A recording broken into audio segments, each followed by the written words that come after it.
Sejarah tambang emas terbesar di dunia, bagaimana perusahaan Amerika menemukan dan mengelola tambang terbesar di dunia.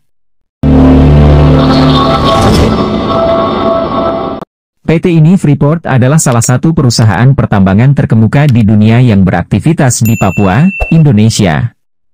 Freeport memiliki tambang emas dan tembaga yang sangat kaya di Pegunungan Grasberg, yang merupakan salah satu sumber daya mineral terbesar di dunia. Namun, bagaimana latar belakang Freeport di Indonesia? Bagaimana perusahaan asal Amerika ini menemukan dan mengelola tambang tembaga terbesar di dunia?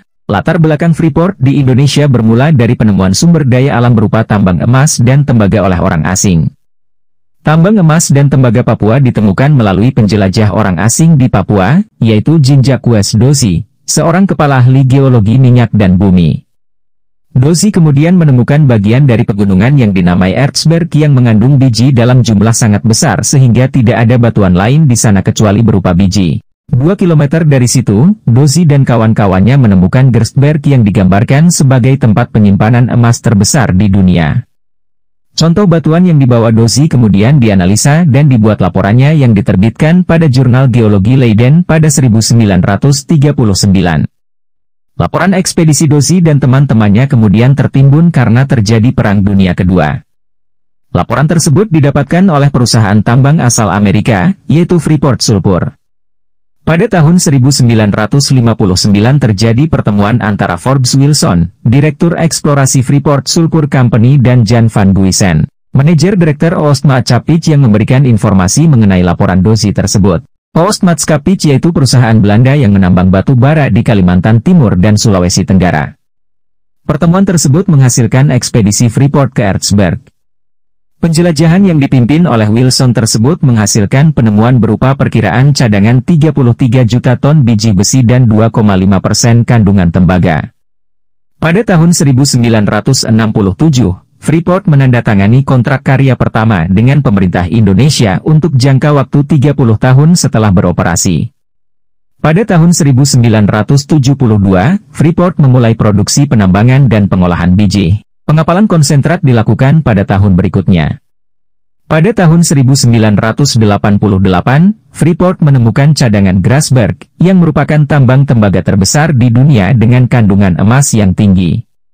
Pada tahun 1991, Freeport menandatangani kontrak karya kedua, yang merupakan pembaharuan kontrak karya pertama, untuk jangka waktu 30 tahun dengan hak perpanjangan sampai dengan 2 kali 10 tahun.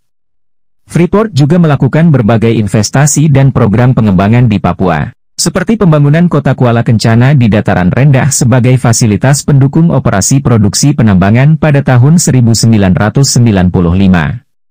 Penyaluran dana kemitraan 1% dari penjualan perusahaan bagi pengembangan masyarakat lokal yang dikelola institusi masyarakat pada tahun 1996. Penyelesaian dan pengoperasian PT Smelting di Gresik, Jawa Timur sebagai fasilitas pemurnian yang menghasilkan katoda tembaga pertama di Indonesia pada tahun 1997, dan investasi proyek pengembangan bawah tanah sebagai kelanjutan dari tambang terbuka Grasberg yang berakhir di tahun 2018.